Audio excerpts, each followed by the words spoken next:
Ջրի արտահոսքի հետքերով բազմաբնակարան նորակառույց շենք է,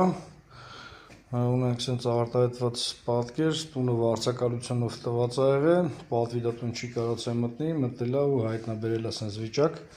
վարձակալը չի զգուշացել ու սենց խնդիր կա, այսինքն ինքը սենց արտահայտված, բարակ հոսք է, այս կողմից, նույնպես ամբողջ է ծաղկել է։ Դե ինչ ճնշումներ տալով սառը ջրից ունենք շատ բարակ արտահոսք, բայց խնդիրը նրանում է, որ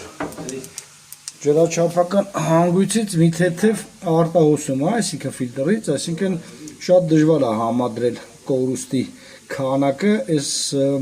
կաթոցի հետ, դրա համար ես այստեղ պետք է ինչ-որ մի ձև խցանվի, որ վստահ լինեմ, որ արտահոսքի, այսինքն ճնշման անկումը միայն սրա հետ է կապված, թե ամեն դեպքում հատակի մեջ էլ ունենք արտահոսք, բայց հայտնաբերել եք նաև ուրիշ խնդիր։ Կռասիրովկա անելու պրոցեդուրայի ժամանակ տեպլավիզորով սկսվելա այսպես խնդիր, այն հատվածում, այսինքն սա լվացարանի տակն է,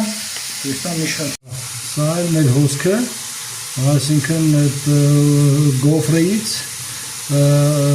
կոյուղագծին միացման հանգույցից է շատ ուժեղ թողում, այսինքն լվացվելու ժամանակ անընդհատ լվացարն օգտագործելու ժամանակ ինքը անընդհատ հոսել է։ Դե ջրաչափական հանգույցի կաթոցը վերացնելով, ճնշում տալով այդ կորուստ չունենք սառը ջրից, այսինքն անկումը միայն ջրաչափական հանգույցից էր, տվյալ հասցեում խնդիրը միայն կոյուղուց արտահոսքներ, այս հատվածն էլ արդեն վերականգնել ենք, որպեսզի պատի մեջ չհոսա, եւ վերջ։